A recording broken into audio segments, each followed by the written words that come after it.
Hi, everybody. It's episode 467 of PodQuest. Hey. Yeah. It's Wednesday, July 26th, 2023. I am Chris. With me is Druten Hello. and Walnut. Yeah, I'm here. How you guys doing? I'm sleepy. That's I'm, unacceptable. Shockingly, you know what? The first day, I'm not doing all that terrible in the past few weeks. So, I'm not sleepy.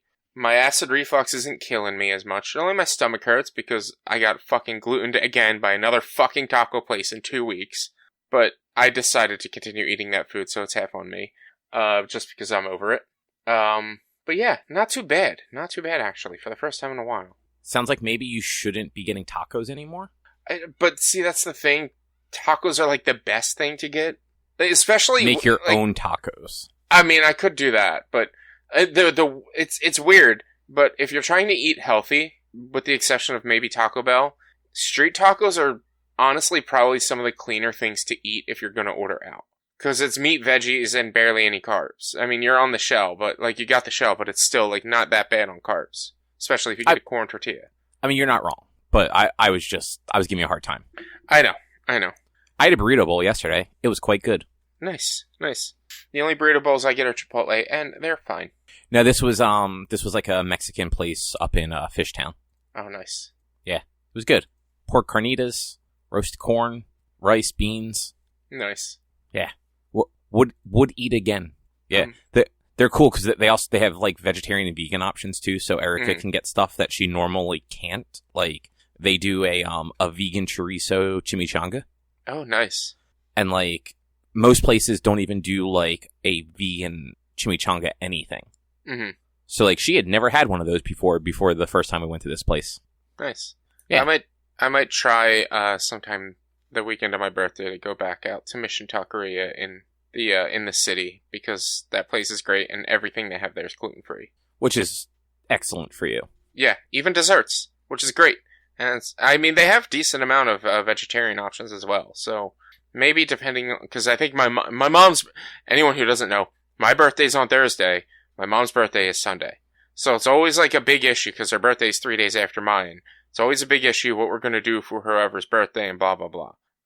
So maybe depending on what my mom's I think she wants to go to the Lantern Festival, which is also in the city. So it's why don't we go get tacos, the whole family, and then go to Lantern Festival? Or the other way around. Go Lantern Festival and then go get tacos. While we're in the city, why don't we do it all? But we'll see what happens. Well, we all know you're only going to do the one thing. You're just going to go to Lantern Festival, then everyone's going to want to go someplace else, maybe Cheesecake Factory for dinner. Fuck that. If they say Cheesecake Factory, I'll say no. No, did I talk about on here the last time we went to Cheesecake Factory? I don't know. Was it when you were excited about your weight loss and all, and they all treated you crappy? No, that was for Eric's birthday, and that was at Hibachi. Oh, I thought that was Cheesecake Factory. Sorry. No, because Cheesecake Factory was a month later for Gwen's birthday, for my niece's birthday. So it was her final soccer game and for her birthday combined on that day. And we go to the soccer game, and then we go to Cheesecake Factory because that's where they want to go for some reason. I'll be honest, I've never had a good meal at the Cheesecake Factory. I have, but it's definitely not the place you go, you go because there's options for everybody. You don't go because the food is especially, good. Sure. So, we go there, and of course, it's Cheesecake Factory. We show up at 4-ish, and it's a 3-hour fucking wait at 4 o'clock. Because it's a Cheesecake Factory. It's always a long-ass wait. And so I let them know, hey guys, it's a 3-hour wait. Do we want to go somewhere else? Their response was, well, we're not going to leave for at least an hour, so no, we're fine. But I'm here now. You did talk about this, but I don't know if it was here or if it was just elsewhere. Yeah. So I ended up, I should have just left. I was so mad. But then the food I ordered, they have I can get gluten-free pasta, and it didn't taste like anything. But not the pasta. The pasta was pasta. It really didn't taste like anything because that's what pasta tastes like. But the sauce really didn't have a flavor. The ricotta cheese that was on it didn't have a flavor. The the chicken that I added, and it was $5 more, was barely there and didn't have flavor. And I'm like, this sucks. This sucks.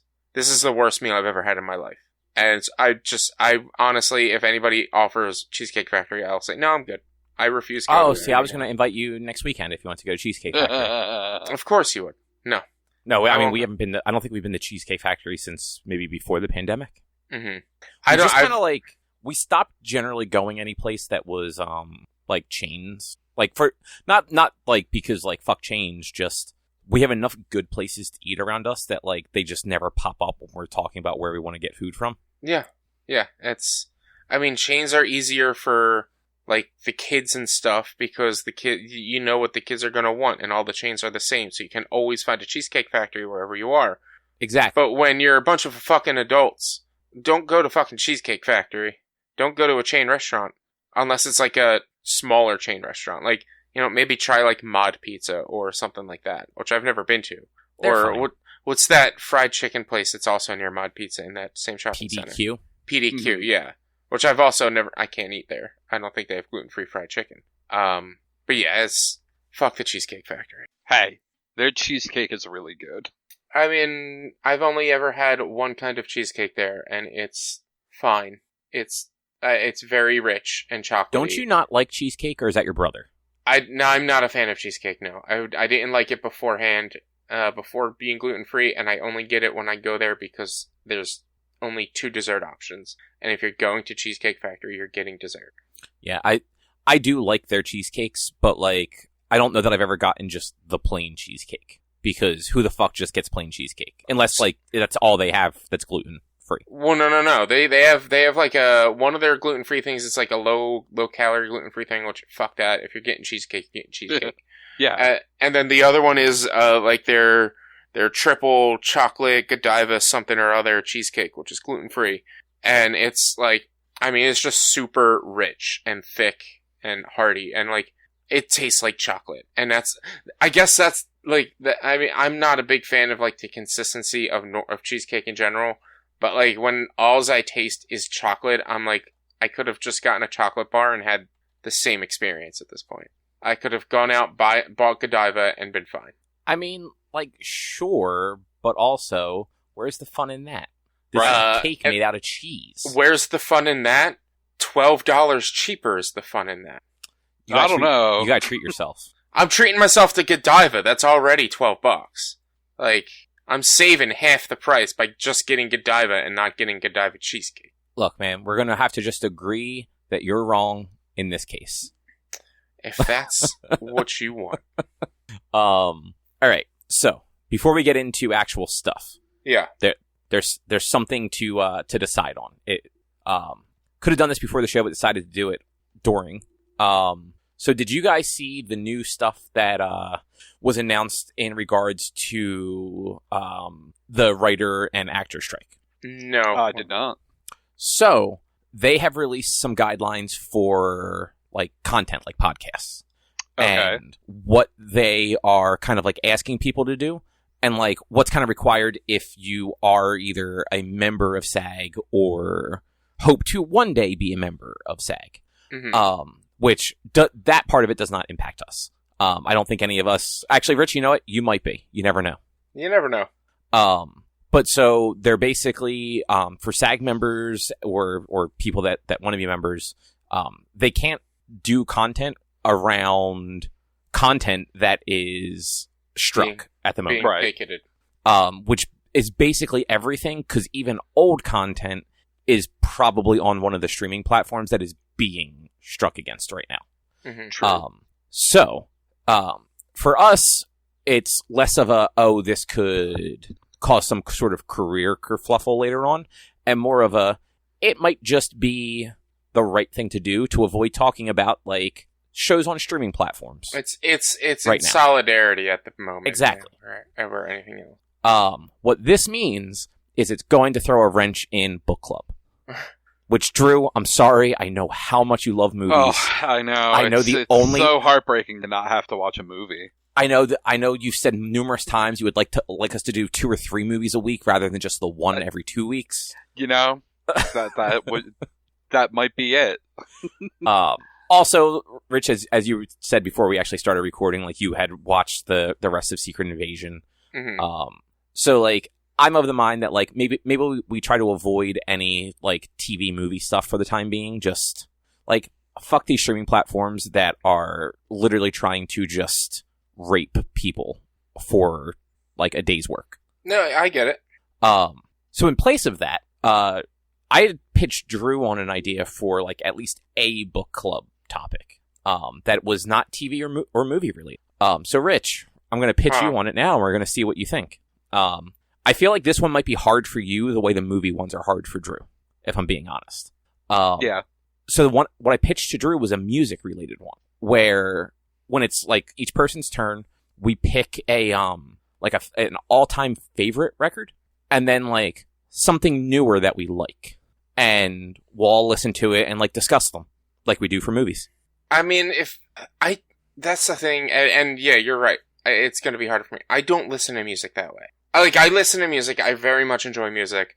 I cannot hyperanalyze and overanalyze music. I cannot sit there and I don't pay attention to what it's about and everything else. Like, we were talking on Brose about like favorite love songs or potential love songs or whatever.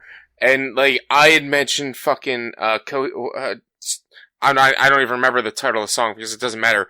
I had mentioned a Coheed and Cambria song, which all of them are about fucking breaking up. So, like, obviously they're not love songs. Like, I don't pay attention to that shit. We could try that. But, I mean, and I brought this up in the past. What about a book for book club? I mean, like, I can do a book, but I know both of you guys don't read much or read quickly. I mean, we can just, doesn't have to be a set amount of time. It just, over the course of a month, read the book and we can talk about it each week. Like, you know, I am willing to try a book. I will say, I think because Drew has legitimately been a good sport for the last 2 years, watching movies that he fucking hates, even when he doesn't say anything about them or doesn't come on to the episode to say anything about them, like, he has still watched a whole bunch of garbage. Mm-hmm. So, like, just to throw him, like, a fucking, like, hey, thank you, I think, like, the music one might just be a cool one to do, and it might give you, Rich, an opportunity to, like, find some new music, because Drew and I do listen to a lot more music than, like, a lot more newer music than you do.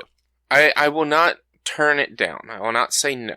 I'm not, like, I will listen. It's just, I mean, I haven't done it as of late with book club. I usually try to dedicate time to sit there and watch the show or whatever, and, like, not do anything else.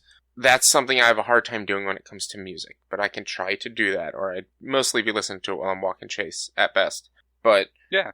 Like, I'm the same way. Like, I tend to be doing something while listening to music, but it's one of those, if you're doing more mindless tasks, like, if you're working, it's different. Like, working, music becomes background noise. But, like, walking the dog, doing the dishes, like, a lot of times it's like, your body just kind of, like, moves on autopilot, so it's a little bit easier to, like, focus on the music. And, like, to be fair, you don't have to come in here and be like, oh, like, these lyrics meant X, Y, and Z to me. You can just be like, I thought this song had a really good beat, or fuck this band, the singer sounds like an idiot. Oh, yeah. You mean Blink-182? Listen. I don't say I'm wrong. I like Tom's voice. I think Tom's voice is fun. Spiders. It's very distinct. So my pick is going to be the 10-hour version of I Miss You, but just Tom's verse. You know what? Fine. I'll listen to that. You got to listen to the 24-hour version of I'm Happy. Have either of you ever heard that version of I Miss You? No. So somebody cut, it starts out like the beginning of the song runs normal, and it's not 10 hours, but once Tom's verse kicks in, it just keeps repeating over and over again for a few minutes. So it never gets past like the bit about the spiders. Mm-hmm. I think at one point it just keeps repeating spiders over and over again. It's very good. It's stupid, but good. Yeah. But like, I know, Rich, you have a lot of like, not older bands, but like bands from like high school that you tend to still listen to predominantly. I don't know that you listen to a lot of like newer music, or even newer music from those bands. I already know what the first band is going to be that I'm going to suggest that we listen to. I already know, because no. I mean, I'll throw down a suggestion right now. I love this band. I can't stop listening to them right now. It's called Good Kid. I have to double check and make sure that's their name. Oh, I love this band, but I don't know their name. I'm pretty sure I know one song from them, Nomu. Nomu is one of them. The other one is a fucking banger. The other one, if you like that, you'll like Mimi's delivery service. Yes, Cobb, Nomu and Mimi instead of Kiki's delivery service. Do they just do like anime themed songs? At one of their concerts, they have a short of this on YouTube. At one of their concerts, they took out a Beyblade set and did Beyblade. That's fun. I love these guys. I love these guys. I absolutely love them. Yeah, it is Good Kid. I absolutely love these guys. I listen to Mimi's delivery service all the time. And I will say, I am also open to doing a book for book club, but the thing with doing a book is money. Libraries are free. It's fair. True. Unless you're late at returning it or rechecking it out. But I don't really know how libraries work anymore. So yeah, fucking, I don't even know where the closest library is right now. Is there's one still there? So there's one in Belmar. There is a Belmar library. Yeah, there is on Kings. Not Kings, on Black Horse Pike and Browning. You go online and you sign up for a Camden County library card, and it's good for you set like a home in Gloucester library. County. Oh, are you technically in Gloucester County? Yep. Oh wow, I did not realize that's where the line was. I thought it was a little further down. No, like Westville is the line. Well, motherfucker, you could probably sign up for two. You could probably use like your dad's address or something in Oak Lynn. I'm also sure there's a Gloucester County library system. Oh, there absolutely is. But I have a Camden County. I have three. I have a New York, a Philadelphia, and a Camden County. Yay work. But they'll do. So I mean, physical books. Obviously, they're a fucking library. You go in there, you find the book. The librarian will do stuff for you, and you take it home. They also there's an app that they'll do ebooks and actually audiobooks too. And if you do ebooks, it will sync to your Kindle, to like a Kindle account. So you don't have to read it like in any special app. You can just read it on like the Amazon website or through like the Kindle app on a phone or a tablet. Okay. Sure. That's what I do a lot. Because I read so much, it's cheaper to even if I can't get it right away, I can look, see if it's available, and put like a hold on it. And then when it becomes available, so Camden County is weird. Camden County only gives 2 weeks on a checkout. And as long as nobody else puts a hold on it, you can just renew it once there's like 3 days left in it. Most of the other ones seem to do at least 21 days, so 3 weeks. And the same deal, like as long as nobody else has a hold on it, you can just renew it. Or if there is a hold, you can just like renew your hold on it, so it'll automatically re-hold it for you after yours expires, and you'll just go to the back of the line and get it again once it's available again. So it's like even the ebooks, they only let like one person read it at a time. Is that what you're saying? Yeah. So depending weird. on the That's cool. Interesting. Depending on the book, some libraries for audio and ebooks, they'll have multiple copies, just like they could have multiple copies for physical. And they essentially have like a license for however many copies of it they have. So occasionally, those licenses will like expire, and the library has to renew them, and there is a cost to that renewal.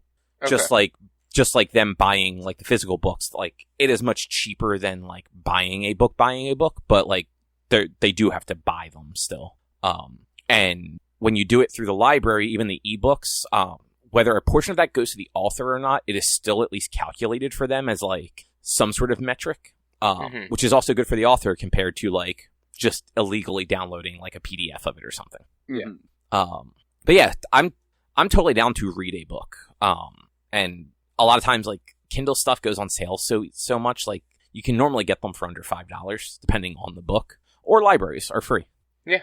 I mean, we can discuss a future book for book club, but if you right now somebody wants to pick a band or album or whatever to listen to for next week to talk about on book club, I can listen to a fucking band in a week. It's fine. I can figure that out. So, Drew, since this was kind of like my thought to like as a thank you to you for dealing with movies, do you have like an all-time favorite and like a newer album that you'd want to pick, or do you want to think on it while we go through the show and we'll mention it later?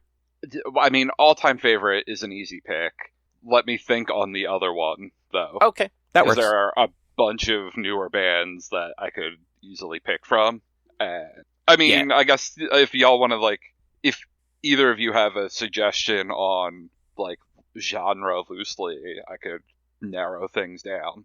No, I'm pretty open, and I mean, you and I have very similar tastes in music for the most part. Like, other than a handful of bands that, like, I think I like and you don't, and vice versa, like, there's plenty of overlap, but I'm also sure there are plenty of albums or bands or songs that you could name that maybe I've not listened to anything of or not listened to enough of. And who the fuck knows about Richie? Yeah, Richie will be interesting. You're definitely going to at one point probably listen to Olivia Rodrigo. I don't know who that is. Depending on how long this goes. I mean, I'll just tell you the all-time favorite right now. It's going to be Trainwreck. Okay, no, that's a good album. Go ahead, finish. Sorry, I was going to say, and it's a concept album. So Yeah. Not only is it musically a very good album, but it tells a story. Mm-hmm. And it's not like, so Rich, just for like your mind, it's not the way like Coheed albums tell a story where like it's easy to not catch the story. Mm-hmm. This one is very fucking obvious and in your face. Yeah. Okay. Like, it literally, the first track is not so much a song as it is it's supposed to be an audio tape of a doctor, like, reading his notes into a recorder that is set over music that very clearly lays out the story of what's happening in the album. Mm-hmm. It just occurred to me as to why now Conan O'Brien has had 2 musicians back to back on his podcast past 2 weeks. Oh, yeah. Well, I mean, obviously a lot of stuff is pre-recorded, but last week he's probably holding some stuff off, just regardless if it was pre-recorded. Well, yeah. I mean, Tuesday last week, he released Billy Corgan, which was Smashing Pumpkins, which was right before the strike, and then this week was David Byrne of Talking Heads. But I think even before the strike, a lot of celebrities, unless they, or actors, I should say, unless they had to do it contractually, they were not doing a lot of publicity either in solidarity with the writer's strike. I mean, he had Patton Oswalt on, but he was doing it for his book. I think he recently released a book, and that was on the 17th of last week. Yeah, I saw Brian Altano from IGN got to interview Jamie Lee Curtis. Mm-hmm. And, like, they just kind of had to shoot the shit for an hour or however long it was because they couldn't talk about any, like, film or TV stuff. Oh, wow. He's had... You know what? Let's... Looking at Conan O'Brien Needs a Friend, June 19th, Eric Andre, Kelly Clarkson, Paul McCartney, Harrison Ford, Jake Tapper, who's CNN and a writer, Patton Oswalt, Billy Corgan, David Byrne. He's done more musicians than actors, at least since June. Patton Oswalt has a comic. That's what. Out. Yeah, it was. I knew it was something. It was something he wrote because he was also on Last Podcast on the Left 2 weeks ago or last week. No, 2 weeks ago. Yeah. I mean, part of the things that were the SAG guidelines for like stuff were for like actors. They can still go do like podcasts and interviews and stuff like that.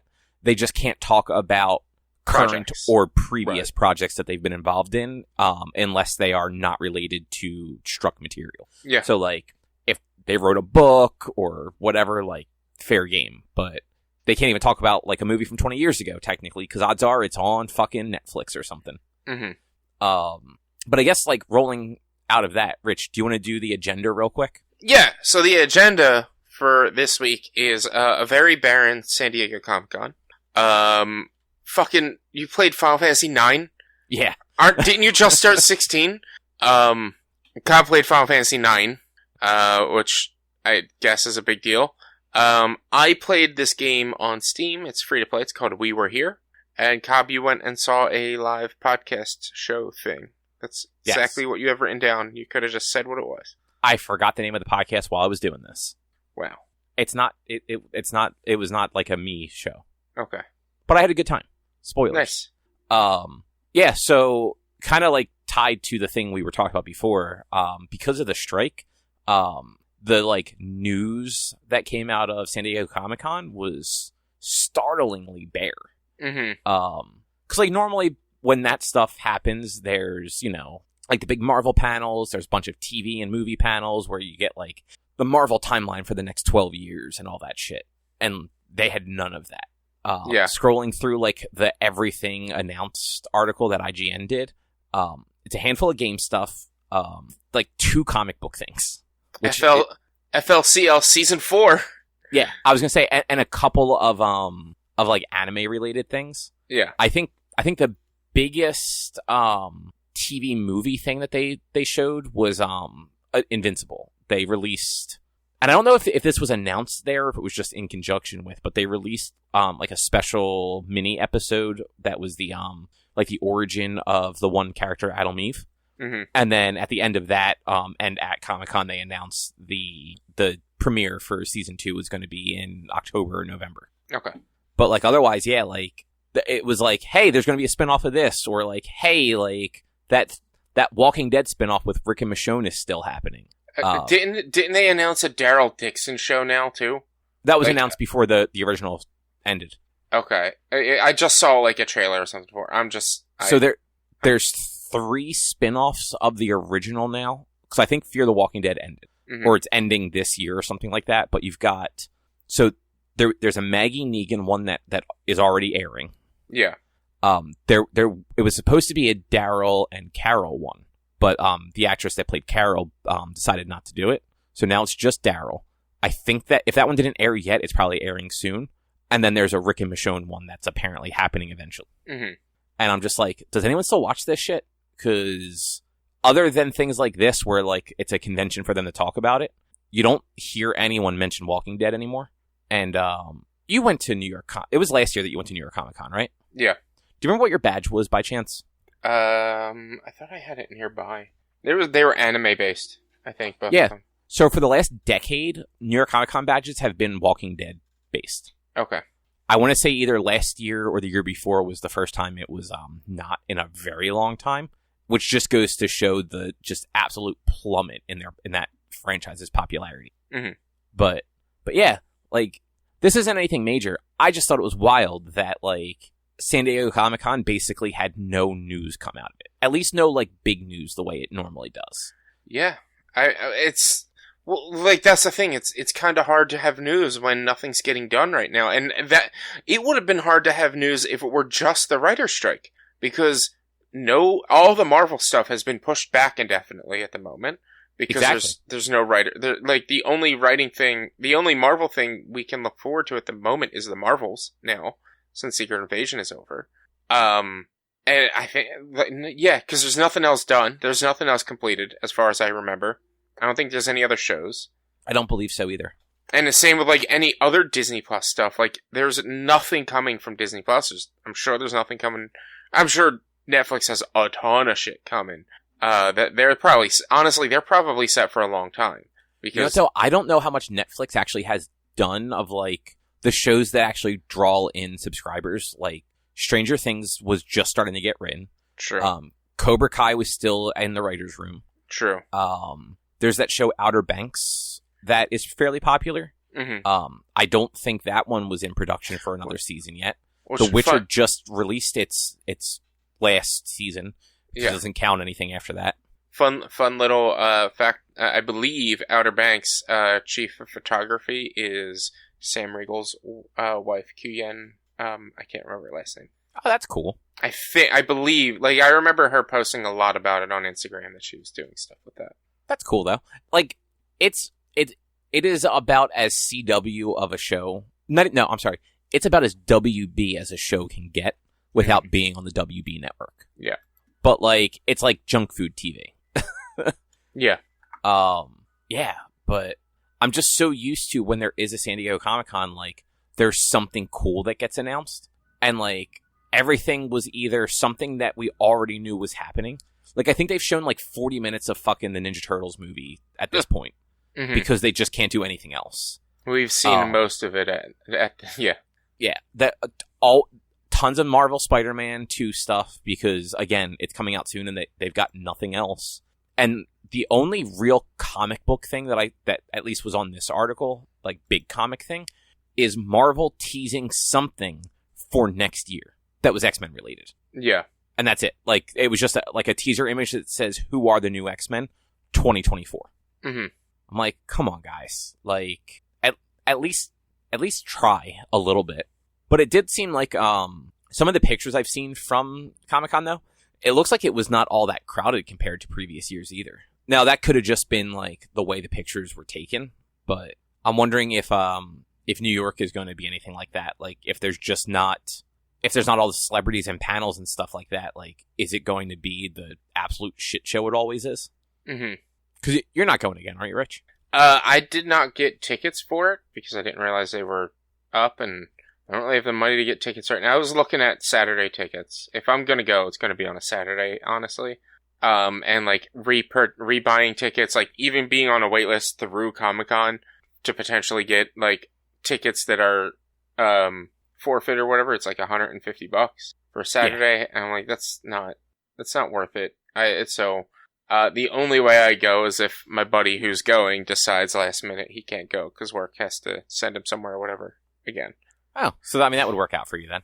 Yeah, so it's not very likely. Oh, right, because you didn't buy a ticket last year either, right? Like it got like gifted to you essentially. Yeah. The entire weekend was gifted to me for my birthday because he had planned to go, and then his work needed him to go. I think he went to, was it Florida or was it Switzerland? That might have been Florida. Those are two drastically different places. But he went really he went to both though within like a month and a half of each other for work. So that's why I can't quite remember which one he went to at the time. That's fair. It's like within. I'm just like, those are two very different places. I'm not sure what got you confused about them. No, it's not. I'm not confused about like I know he went to Florida and I know he went to Switzerland. I just don't know when he went to where, and so I couldn't remember which one he went to then. Okay, that makes a little bit more sense. I was gonna say something. That might be why you didn't get notified about tickets though. New York Comic Con's super weird, so they do like staged rollouts of ticket purchasing. If you purchase tickets the year before, and you have that fan verified account thing, you get like a pre-sale every year. And then it's a month later or something like that where on sale goes. But if you haven't fan registered and done all that shit ahead of time, you can't actually buy tickets. It's a very shitty system considering like they already oversell those tickets anyway. Yeah. I mean, you saw last year, like with the panels and stuff like that. Like that place is way oversold. I mean, I was not too thrilled with the entire convention as a whole. It's way too crowded, especially on Saturday. Because I only went Saturday and Sunday, right? Yeah. Yeah. Like, so I went up with you on Saturday, and Sunday you forgot your badge and had to go home after you got on 295. Yeah.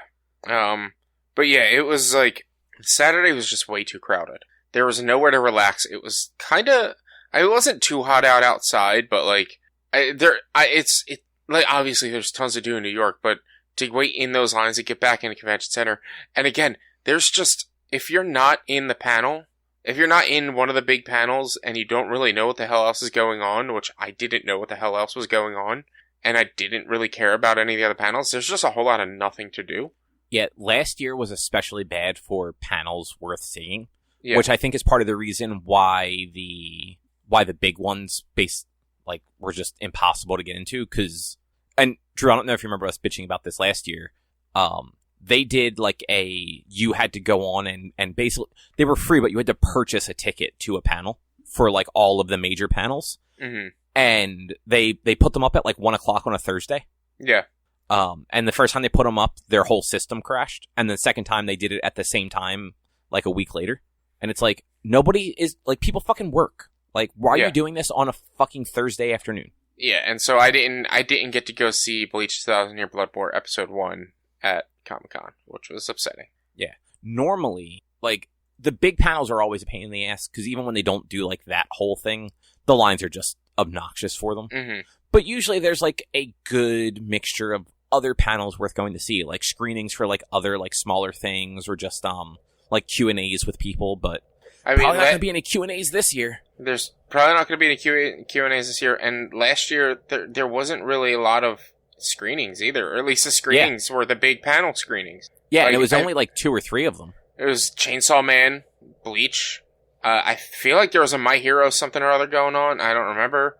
Like, yeah, it wasn't really and we couldn't get in them. Like, I kind of wasted my money going on Saturday.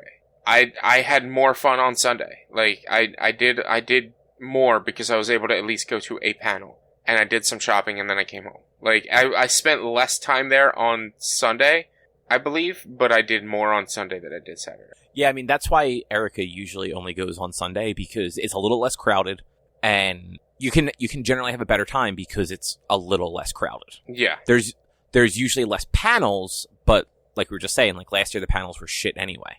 Mm-hmm. Like, I did 2 on Saturday that were, like, book-related, and then nothing on Sunday. And usually there's at least 3 or 4 panels that, like, I will go sit in just, like, because it's a good way to get, like, a break. Like, yeah.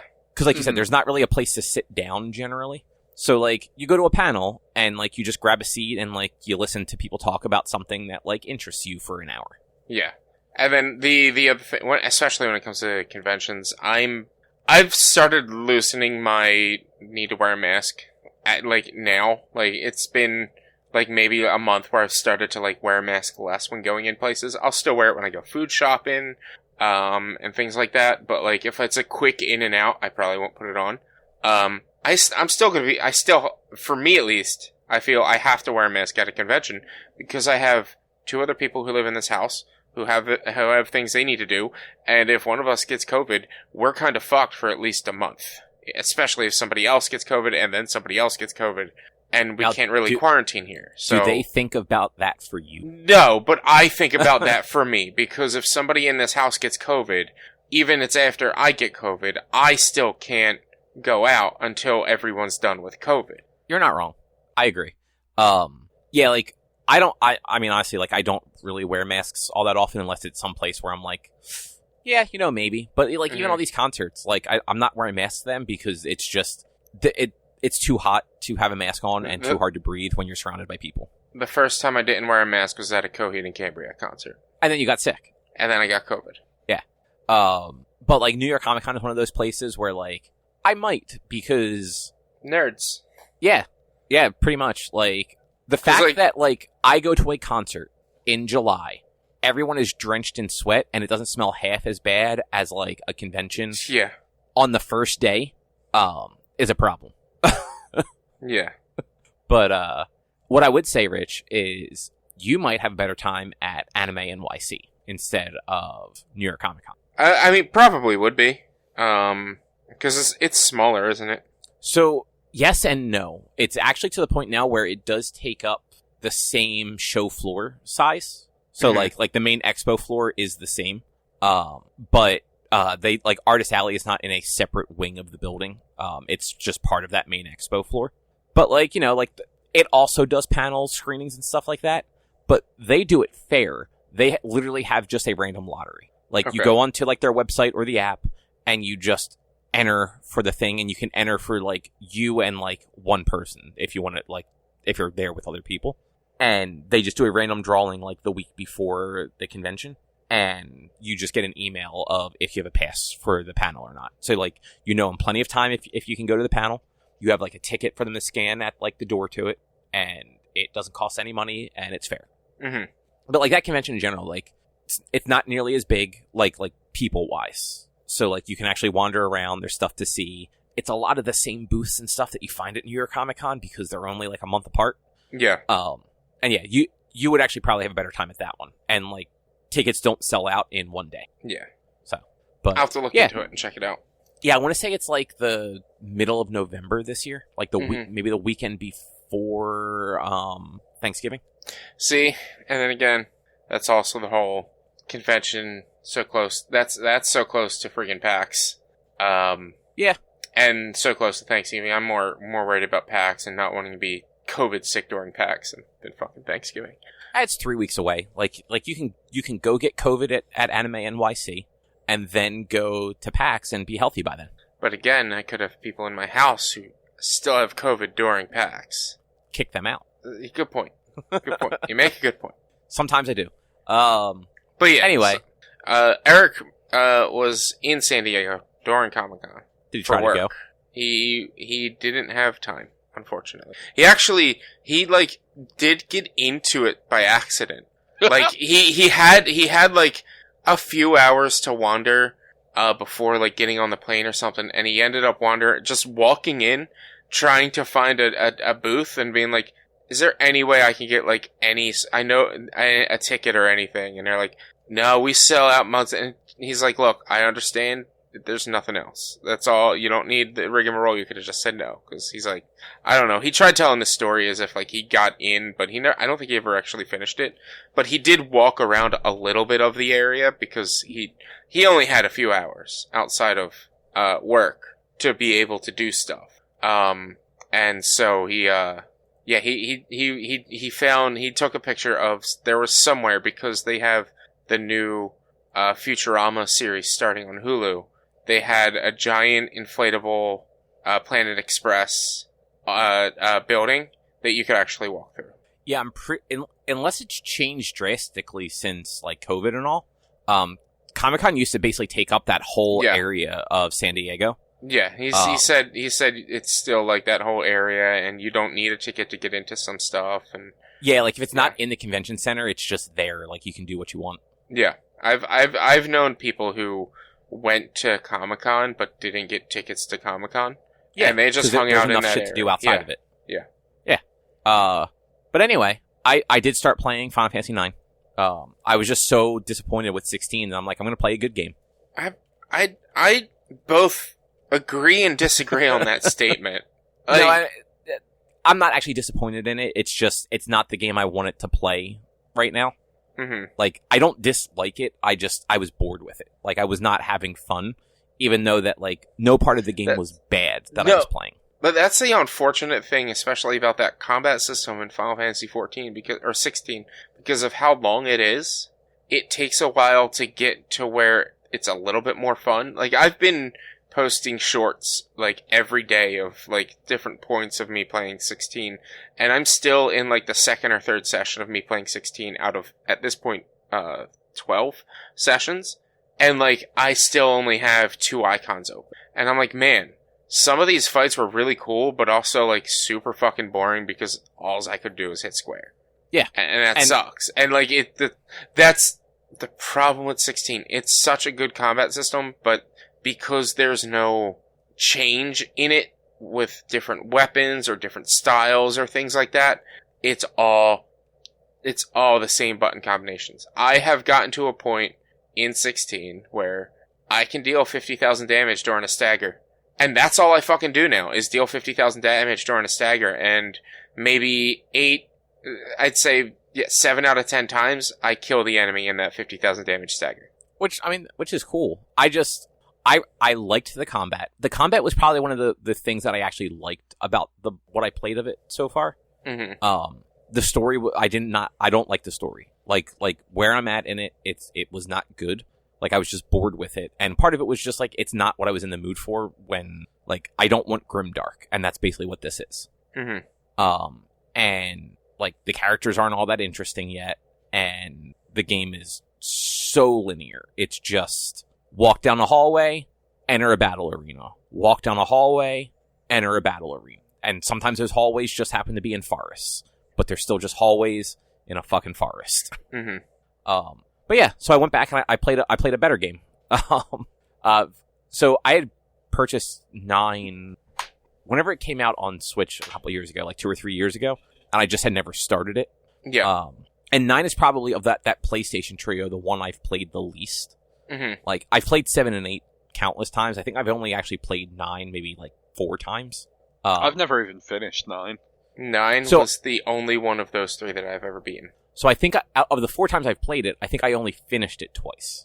But like I played like decent chunks of it 2 other times. I really like 9. Like it doesn't have as many like iconic, memorable things as 7 and 8 do, or 10 for that matter. But like it was a fun callback to like older fantasy style Final Fantasies after 7 and 8.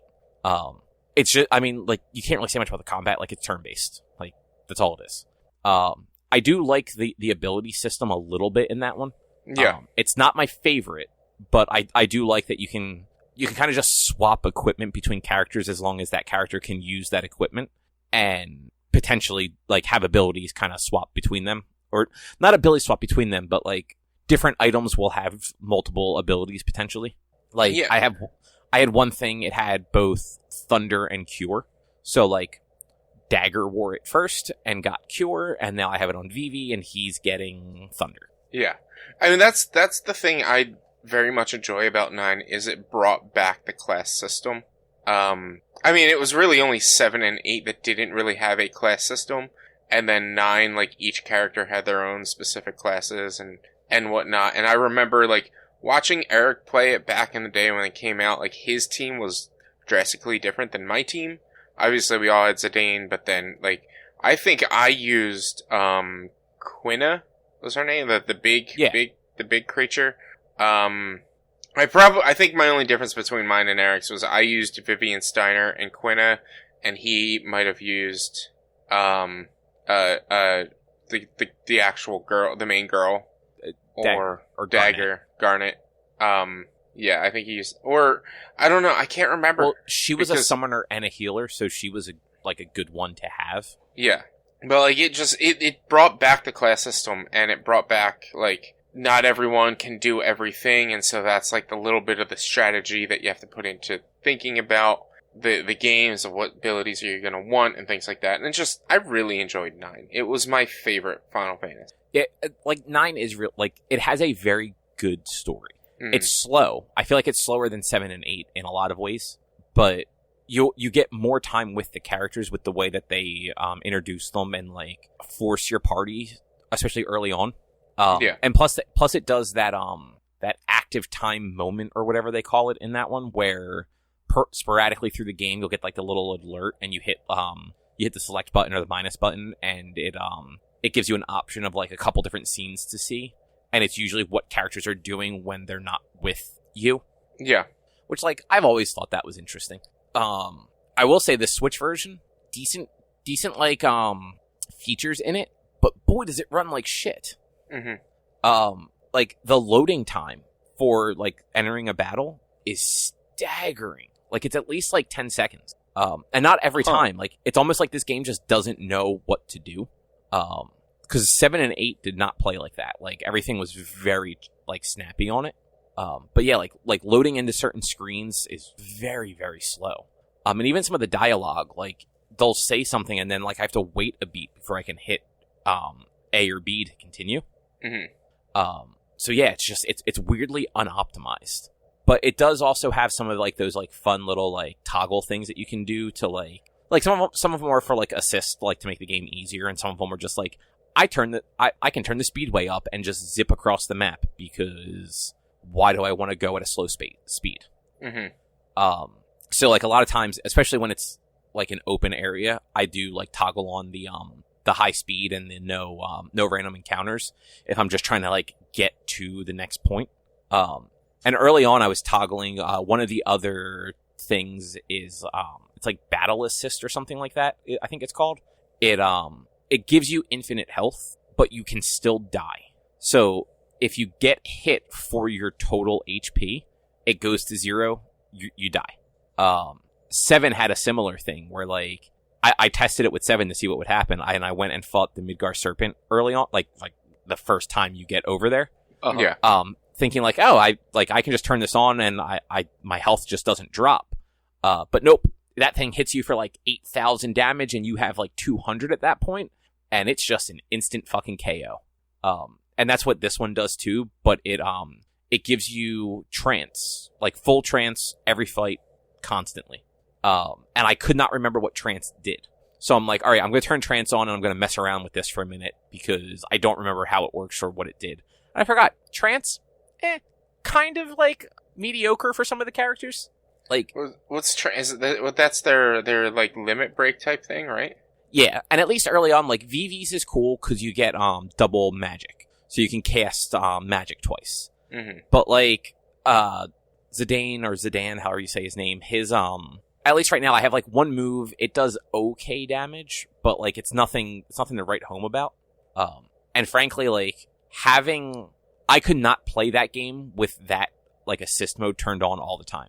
Because the problem with trance is there's, like, a little, animation the characters have to go through. It's not like limit breaks where like your limit break in 7 just fills up and then you're just kind of like ready to use your limit. They basically like power up like a fucking Dragon Ball Z fighter when they hit trance. So every fight you get into, the trance bar fills up because it empties out at the end of every battle, whether you use it or not. It's like it only builds up over the course of a fight, and then you have to start it over. Mm-hmm. So you have to wait for it to fill up, and then each character in turn will have their little like 3-second like power up moment before you can even start doing anything in the fight. And it's a little annoying. So like, yeah, can't say that's a feature that I could ever fucking use, even if I just want to speed through the game, because you're not really going to speed through the game unless you just turn off like random encounters as often as possible without being drastically underleveled. Mm-hmm. But so I'm still pretty early though. I'm about 2.5 hours or so, and that's with I spent a bunch of time just running around the first open area to get Dagger's level up, because you have that bit right after you get her where she's captured by the plant monsters and doesn't get any levels. Meanwhile, Steiner, Vivi, and Zidane all get like 5 or 6 levels. Yeah.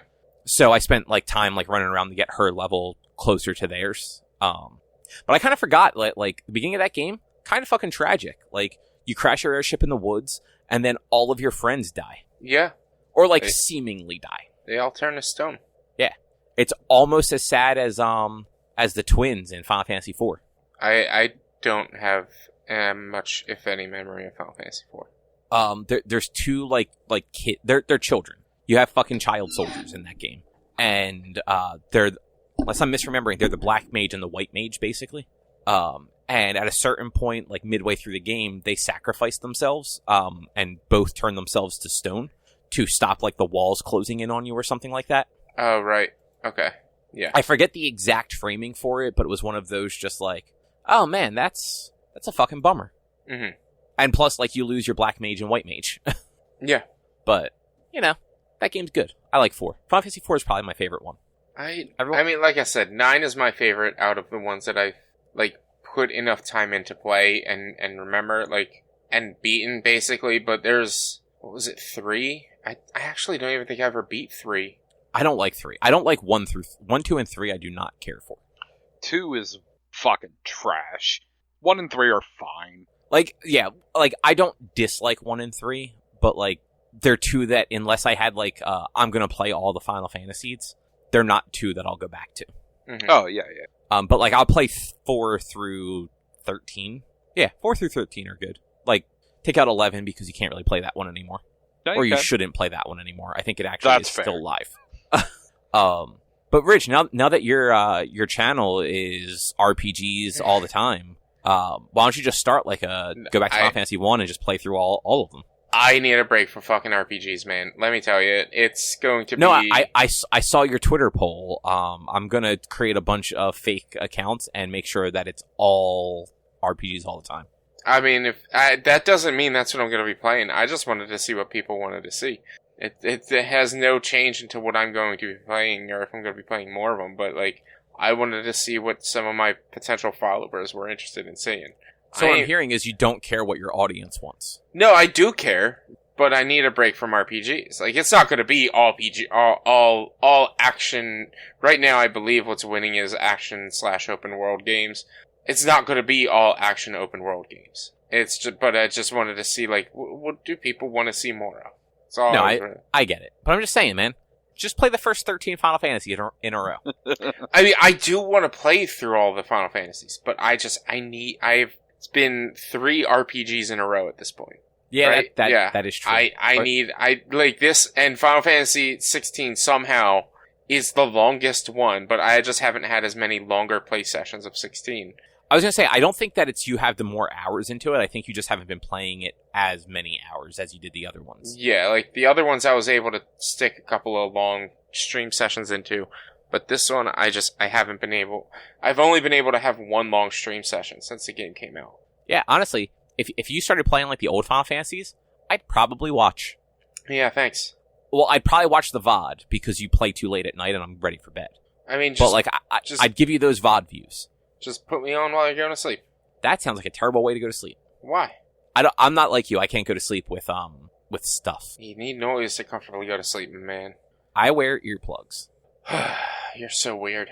And plus we have the air conditioner on, so like that makes like the white noise, and like the earplugs drowned out just enough that it's still like a humming in the background. Mm-hmm. But yeah, I can't sleep with like TV and stuff like that on. I can't sleep without it. Or just noise in general. I tend to pay attention to it.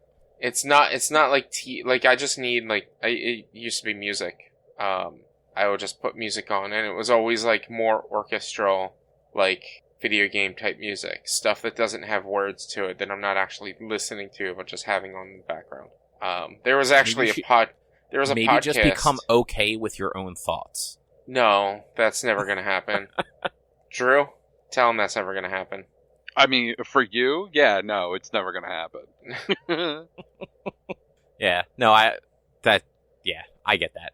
But yeah, Final Fantasy 9, it's good. I'm gonna keep playing it. Probably not gonna play it quickly, but I do kind of want to finish it just because it's been I think the last time I played it all the way through, I worked at GameStop. Uh-huh. So, very long time. Yeah. And I remember the very beginning of the game and like bits in the middle when I'm thinking about it. I do not remember much of it though. The way like I mostly remember everything in like 7 and 8, like at least like the big tentpole moments. Mm-hmm. Not so much in 9. So I'm looking forward to like seeing all that stuff again. Yeah. Like for a 23, 24-year-old game, so I forget if that was a 99 or a 2000. Like those cutscenes actually still look pretty good. Like they look like semi-recent anime. Yeah. Versus 24-year-old CG cutscene from a fucking video game. And it is insane the step up in quality of those fucking cutscenes from 7 to 9. Like, holy shit. They look like people in 9. They look like fucking pyramids in 7. Well, yeah, I mean, even 8 had fantastic cutscenes. That is true. Like, 8s were also good too. 7 and 8 had fewer though. Like I said, I'm only like 3 hours into 9. There's been like 12 already. It's like, every time something happens, it's like CG cutscene. Yeah. But Rich, what the fuck is We Were Here?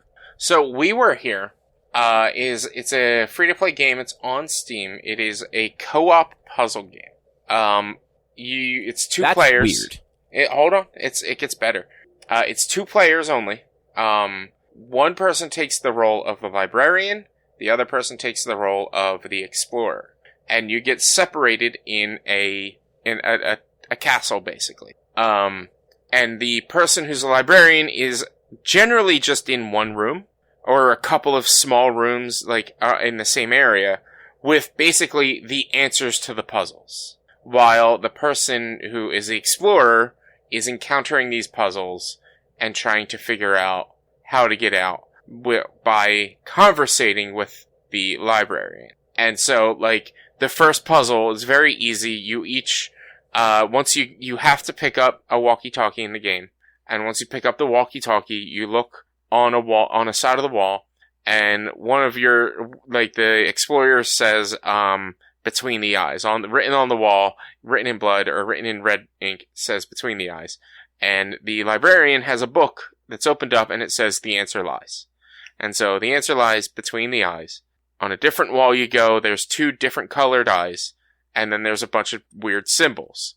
The librarian has basically a piece of paper with all the eye combinations and what symbols to press for each of the combinations, and in what order. And so you then have to, like, talk about what the eye colors are, which one's left, which one's right, and then try to figure out a way how to discuss what the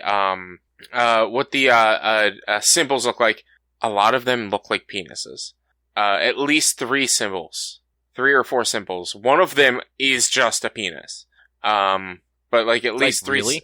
I mean, it looks exactly like what like a drawn penis would look like. Okay. It's fun. It's funny. There's an achievement in it called Confetti, where at one point you're in a room and there's a bunch of switches, and one of them is pink/red. And if you flip the pink/red switch, a lot of times it shoots out confetti, like a red rocket. Nice. Yeah. But yeah, it's just this very interesting game where it's like one person seeing one thing, another person seeing the other, and you're trying to figure it out. It's like, Drew, we played those games, that were, PS Plus a while back, where it was like, it was the spy and the hacker. Yeah. It's like with those type of games. But We Were Here is free. It's always free on Steam, and then there's like 3 more parts of it. We beat We Were Here and got all the trophies, or the achievements, in less than an hour and a half to 2 hours. I think we beat We Were Here in an hour. Not even. Our first run. And then did all the trophy stuff, everything we needed to do for the trophies, which the trophies were just play as the librarian, play as the explorer, complete all the quests without dying. It's like, complete each of the puzzles without losing, and then beat the game without losing. So if you can beat the game without losing or dying, then you can complete all the quests without dying. So you can get a lot of the trophies just in one run if you're really good. And then that's kind of cool. There's like 2 hidden trophies. I can't remember what the first one was, but the second one was the Red Rocket. And yeah, it's a very neat, very cool, like, puzzle communication co-op game. We're going to get the rest of them and make our way through them on stream over the course of the next couple of weeks. The first one was the shortest at like about an hour and a half, and it really doesn't have a lot of replayability. There are a few puzzles that are always the same answer. So like the eye puzzle is going to be different, or potentially be different based on X amount of combinations, like 1 in 20 times, or 1 in 10, 15 times, it'll be the same answers. Unless, like, the symbols in between the eyes change, but I don't think they do. Then the second room puzzle, there's, like, 12 different images that you can see, and so that's 12 different scenarios in there. The third puzzle is a few scenarios. But then, then from that point on, after the third puzzle, which is the what's it called? The flooded room puzzle. After that, the next 3, or the next 2 are exactly the same solves. So if you can memorize the route to go, you can get them without using any communication. And then if you can memorize, one of them is like a chessboard, and you have to know the chess moves that they're trying to do. And so the librarian is watching a film reel, and tracking the chess moves while the explorer is moving the chess pieces on a large chessboard. That chess move is always the same. So each time we ran, or the first time we ran that, it took us a few tries, but the second time I watched the thing and I was like, yeah, it's exactly the same. Do you remember how it goes? He's like, yeah, I do. And he just does it without even me needing him. And then the last puzzle is also always the same. So if you just remember the combinations. That's kind of a bummer. It is, but it's a free game. So it's not really, like, you can't really complain too much. I guess more, like, you can consider this like a tech demo for future games. And like, the games themselves aren't that expensive. Are they just like a few dollars a piece? Let's see. We Were Here 2 is $9.99, which is the second one. The third one, which is We Were Here Together, is $12.99, and then the last one, We Were Here Forever, is $17.99. So, like, they do get progressively more expensive, but, like, maybe they become more replayable in the later ones. I'm not 100% sure. I got We Were Here Together on a Humble Bundle, so, like, it basically paid nothing for it. So I need to get We Were Here Forever and We Were Here 2, which, if you get them on they're not on, are they on sale currently? No, they're not on sale on Steam, but if you get them in a bundle, I'm already saving $7 by getting them as the bundle together. It's $20 as opposed to $27. Yeah, which, I mean, like, that's reasonable. Like, for, you're going to get at least a handful of hours total out of that. Yeah, and I looked up the how long to beat for these games, and the first one for We Were Here shows 2 hours in total, which is way less than, probably about what we took for us. We Were Here 2 is 3 hours, Together is 6.5, and then Forever is 11 hours. So, like, they do get progressively longer. So yeah, you will definitely get your money's worth then. Yeah, I think so. But they're really fun games. I think anybody who has a PC can probably play them. It doesn't seem like they're very resource heavy. And for some reason, I didn't think you liked puzzle games. I do like puzzle games. I don't encounter a lot of puzzle games. Puzzle games don't really, I haven't played a lot of them. And like, so I don't really talk about them or seek them either that often. But like, I like the idea of like the co-op puzzle, where it's one person sees one thing and another person sees another, and you have to work together for that. when it comes to like a solo puzzle, I don't really know. Like maybe like there's what is that game? It's available on. I think it was a free game for PS Plus a while back. It's now on Game Pass. Maquette. Maquette. Marquette. Yeah. Maquette. Like it's Annapurna, and that's like a puzzle game. And I'm like, I've always been interested to play that. Oh, I didn't realize that was a puzzle game. I think it's a puzzle. I think they label it as a puzzle game. First-person recursive puzzle game that takes you into the world where every building, plant, and object are simultaneously tiny and staggeringly huge. Huh. That's interesting. Yeah, like I've always been interested to play that and check that out, as well as a couple of other like puzzle-type games where it's like there's one game that's like all about perspective and moving like images and things around to change your perspective. Can't remember the name of that. The Witness? Well, no, not The Witness, but The Witness is also one that I've never played that I know a lot of people talk about. It does. All I know is a lot of the puzzles have to do with perspective. Let's see. Oh, wait. I was going to say Fez, but it's probably not Fez. No, it's not Fez. But Fez. Superliminal. Oh, okay. Oh, right. Yeah. I know that game. Yeah, Superliminal. But yeah, we were here. The whole series... Oh, I just hit the mic. The whole series seems really good. It's relatively cheap. If you have a co-op partner to play it with, or can find a co-op partner to play it with, you can also play with randos. It's totally up to you. You should definitely check it out. I thought it was super fun. Like I said, the first one is free. You guys can easily play that and get that done in 2 hours. You guys are smart. You might be able to get it done faster. The hardest puzzles were the last two, really. Well, let's see, what was it? The chessboard puzzle was a pain, just trying to communicate the chess pieces. Because, like, as you're moving the chessboard, you're actually also starting to freeze. And so your screen gets smaller and smaller in your view because there's ice covering your eyes and your goggles. So, like, it gets harder to see what you're moving or see what you need to move. Plus, if you don't really recognize what the chess pieces are supposed to look like, it kind of confuses you a bit.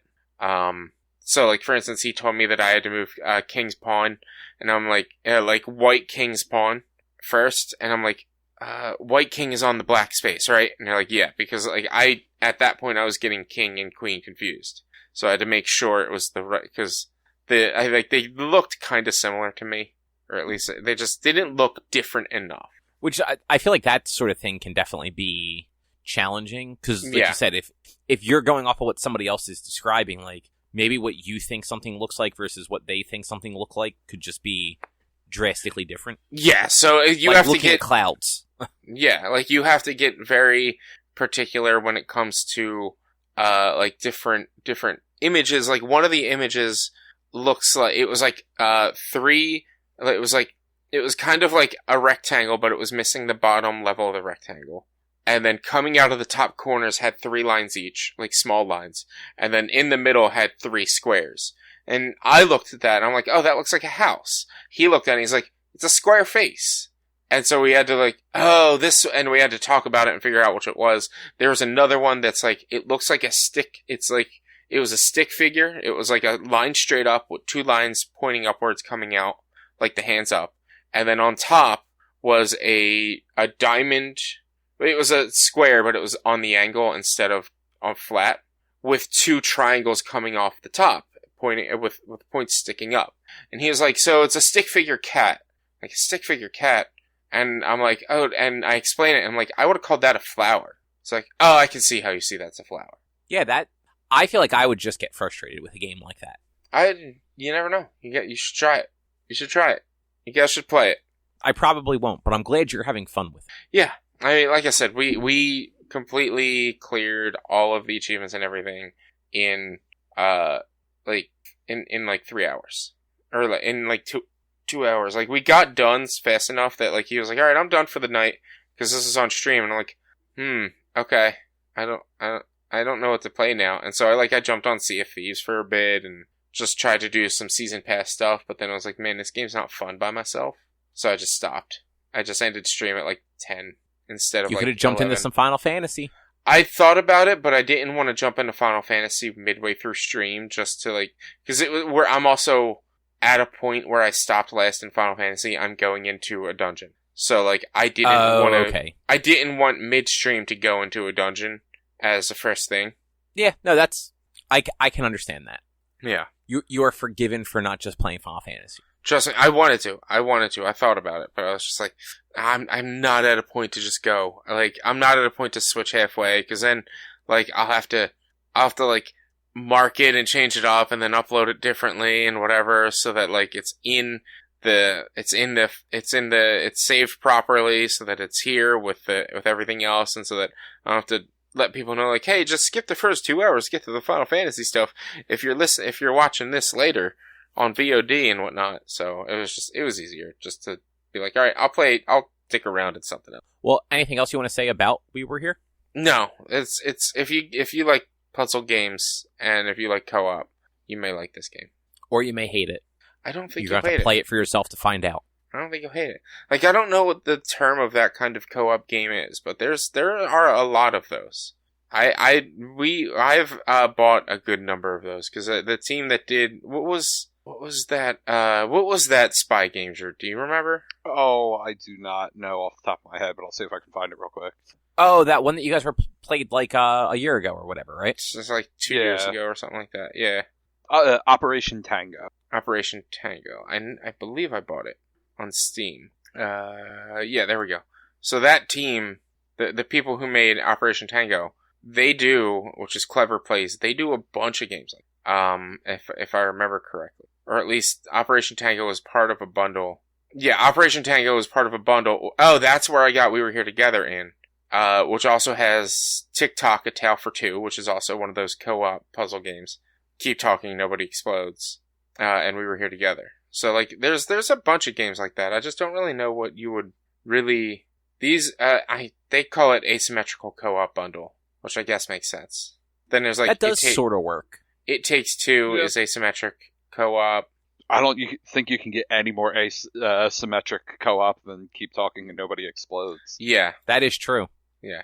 Fucking literally, some people aren't even actually playing a video game. Yeah. They're reading. Yeah.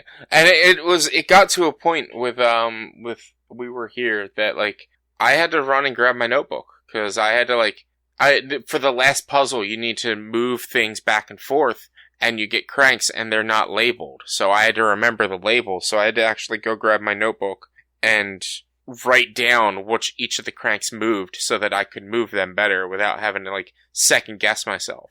And then, because at one point since we were streaming, I actually had Timmy stream his game over to me on Discord, so that I could stream that window, so that if there were ever a time where I wasn't doing anything, or I was just, like, standing there waiting for him to figure out what he was looking at, I could just switch the screens over. So, like, my stream always had his screen on it, and it was smaller, or I would flip it and my screen would be smaller and his screen would be bigger. So you always could see, so the viewer at least could see what both people were doing. And I covered up his screen anytime. But, like, at one point when we were doing the last puzzle, all I'm doing is flipping switches. So it's, like, boring. So I flipped over to his, and I was just kind of watching his stream to make sure I was hitting the right one. And if I wasn't, I'd have to change it and start moving the other ones. Yeah. I mean, that seems like the best way to try and do that over a stream like that. Yeah. Mm-hmm. Because, yeah, that's a hard one, like, because you kind of want to be able to let the audience see, like, both sides of it, but you want to make sure that you're also not accidentally seeing anything. Yeah. So, like, I had my chat covering his window. And so this way, like, I could still see my screen and make sure I was showing anything on stream, but the window where I had his window, my chat was covering it up, so, like, I couldn't see it. But then, like, when I would switch to his screen, there's no way I was covering that up. That, like, I didn't look at it that often the first playthrough, but every playthrough after that, since we already knew the answers and everything, I would look at it and watch and check it out from time to time. So you're screen watching in your puzzle game is what I'm hearing. We already have the puzzles solved. I know. I'm kidding. What was it? 2 of the puzzles. Actually, we ended up, so in order to get the Red Rocket achievement, we had to play through the game, or play through the first couple of puzzles, like, 2 more times, because we missed it the first 2 times we played the game. And we had at least 2 of the puzzles, if not all 3, were the same as the last time we played the game. So it was just like, oh, these are the same exact colors. Click, click, click. Oh, this is the same picture. Put these here. Oh, this is the same this. Hit these things. And it was like, this is weird, but okay, cool. Nice. I don't know. I got nothing else. Yeah. Doesn't sound like a game that like a lot of people have probably played though. So no, probably not. Hopefully the sequels that like it sounds like you're going to play like short term like are as good as the free to play one. Yeah. I mean, We Were Here Together has very positive reviews all time on Steam. About 9,000 reviews. So yeah, we'll see. Nice. Well, I guess move on then to the last thing that we have. Last night, I went to. Have you guys ever heard of Beach Too Sandy, Water Too Wet? I have heard of it. Did you just have a stroke? No. Like, it sounded. You just said words. That's all I heard. So it's a podcast that Erica listens to. I believe they're brother and sister, and their normal show is they read and kind of roast absurd reviews of things. At both like 1-star reviews, 5-star reviews, anything in between. And the few times I've heard the show, when like Erica's had it on, their shows tend to have like a theme. Like I know when we were on vacation last year, she had an episode on that was it was wedding chapel themed, so like Vegas like wedding chapels. And like some of the reviews for those places are very funny. And they're doing like a tour right now. So they're doing a bunch of live shows, and they were at Punchline up in Fishtown last night. So Eric had gotten tickets, and we went, it was the two of us plus one of her coworkers that also listens. And like, it was it was a funny time. I had never been to like a live like podcast thing like that before. But like they come out and like, they just kind of, they do what their normal shtick is. But everything was Philadelphia. Mm-hmm. Okay.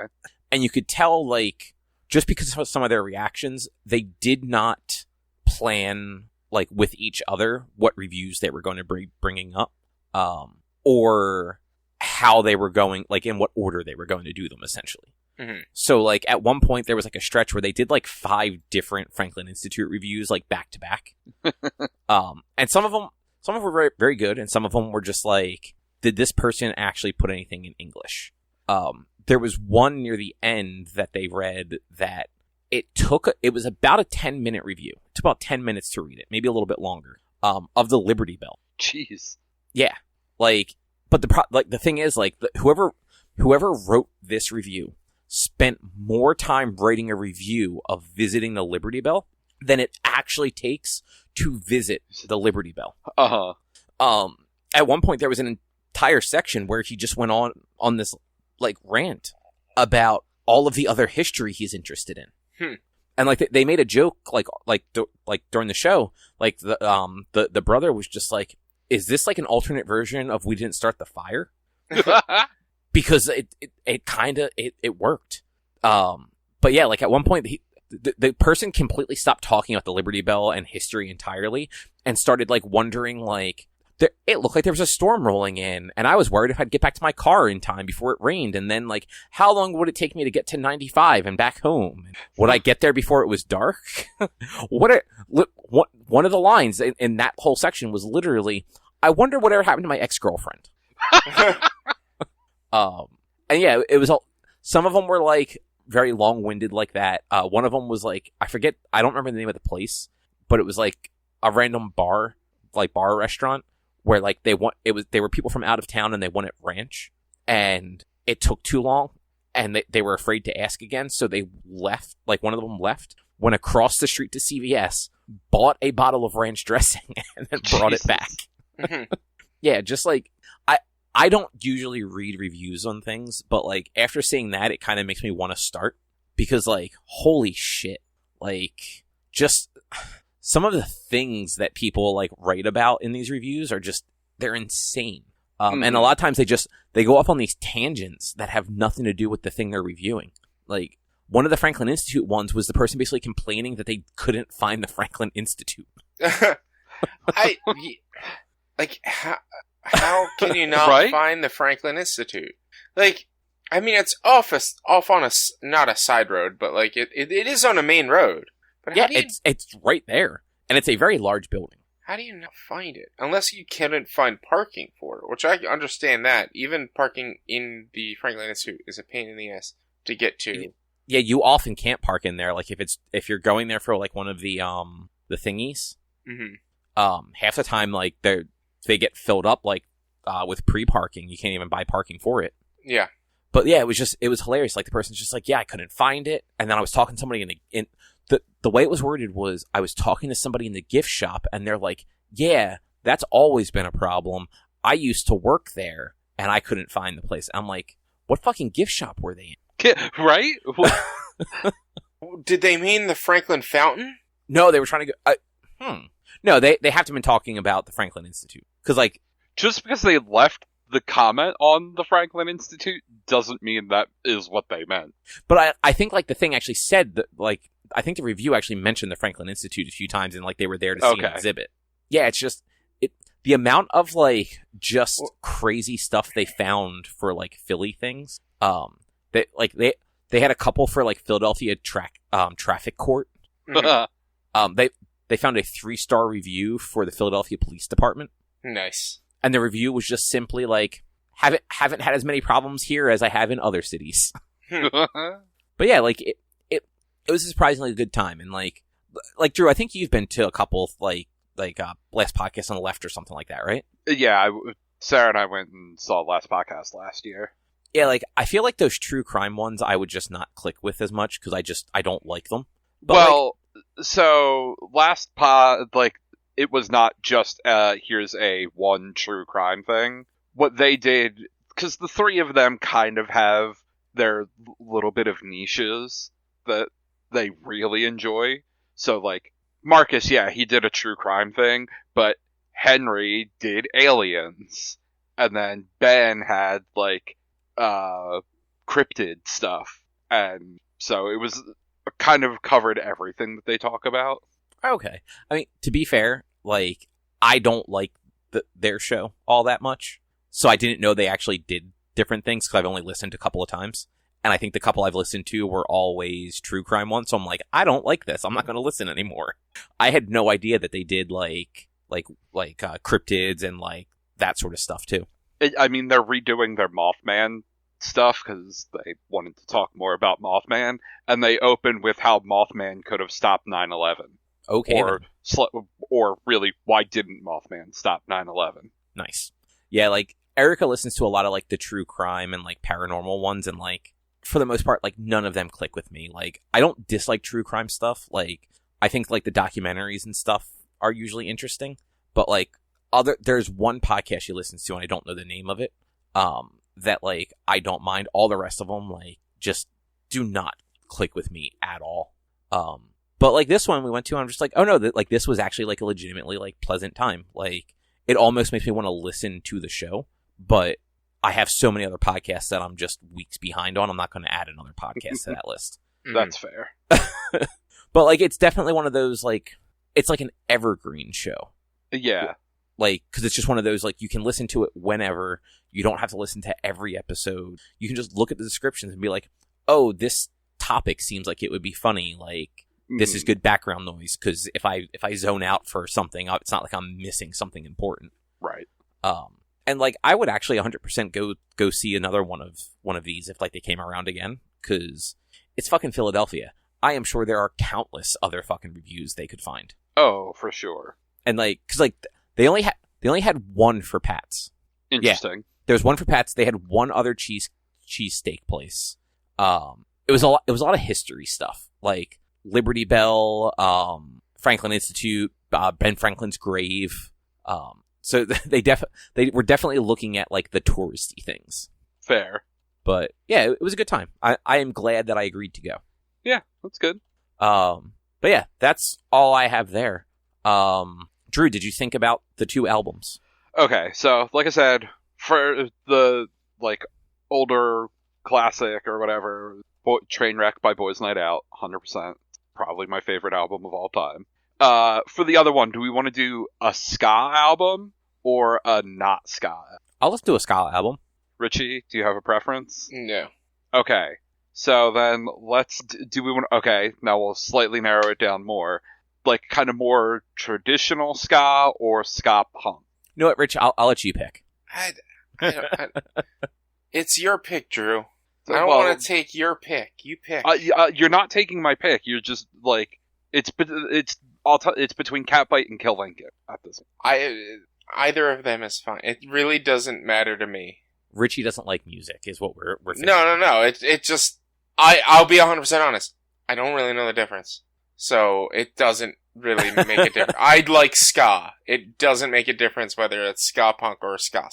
No, it would actually be really funny if it turns out you don't like ska and you just like ska punk. Who knows? You know what? Then we'll do Catbite. We'll do their second album, their newer album, Nice One. It's from 2021. Nice One, you said? Yes. Okay, cool. So yeah, next week, instead of Groundhog's Day, we're going to listen to Boys Night Out's 2005 Trainwreck? Yep. Mm-hmm. And Catbite's, you said 2021? Yes. Nice One. Yep. So that should be good. And it's honestly probably going to be shorter than a movie. Oh, yeah. I mean... I think Trainwreck's like 45 minutes. And Nice One is 30 minutes. 29 minutes, 59 seconds. Nice. Yeah, is Trainwreck really even that long? It might not be. Because honestly, like, because I've heard it so many times, I tend to skip the intro and outro. Fair. The full album is 52 minutes for Trainwreck. Fucking Spotify not telling you how long each track is. Dying is 6:40 and Introducing is 3:37, so yeah, that's 10 minutes. How do you know that? I just pulled them up on Spotify real fast.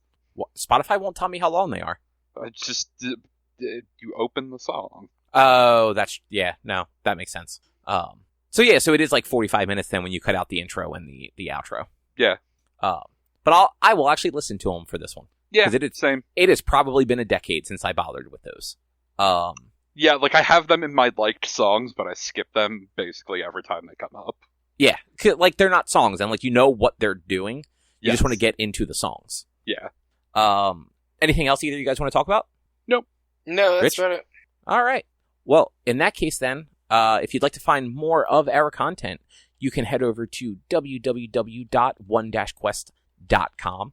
You can also help us out by supporting us at patreon.com/onequest. If you can't support us there with your dollars, though, you can go to your favorite podcast platform like Apple Podcasts, Google Podcasts, Spotify, some other places. Rate us, review us, subscribe to us. All of it helps. You can also find us on social media, facebook.com/onequestonline or at @1_quest on Twitter and Instagram. Our YouTube channel is youtube.com/onequestvideo. You can always send us an email to social@one-quest.com. Rich, streaming? Yes, no, maybe? Yes, check me out, twitch.tv/b_walnuts and youtube.com/@bwalnuts.